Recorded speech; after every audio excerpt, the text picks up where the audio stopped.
chơi mới đấy. Nào, chúng mình cùng theo dõi nhé. Farmer in the dell, the farmer in the dell. Hi ho the dairy-o, the farmer in the dell. The farmer takes the wife, the farmer takes the wife. Hi ho the dairy-o, the farmer takes the wife. The wife takes the child, the wife takes the child. Hi ho the dairy-o, the wife takes the child. The child takes the nurse, the child takes the nurse. Hi ho the dairy-o, the child takes the nurse.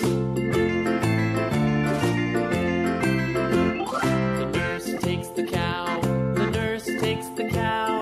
Hi ho the dairy-o, the nurse takes the cow. The cow takes the dog, the cow takes the dog. Hi ho the dairy-o, the cow takes the dog. The dog takes the cat, the dog takes the cat. Hi ho the dairy-o, the dog takes the cat. The cat takes the mouse, the cat takes the mouse. Hi ho the dairy-o, the cat takes the mouse.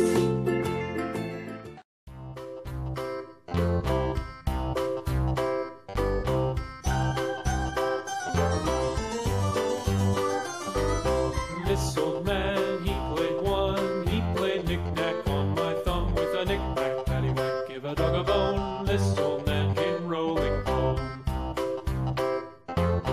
This old man, he played two. He played knick-knack on my shoe with a knick-knack, paddywhack, give a dog a bone. This old man came rolling home.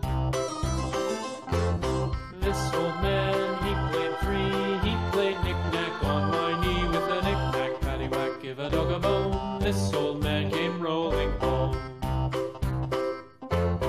This old man, he played four. He played knick-knack on my door with a knick-knack, paddywhack, give a dog a bone. This old man came rolling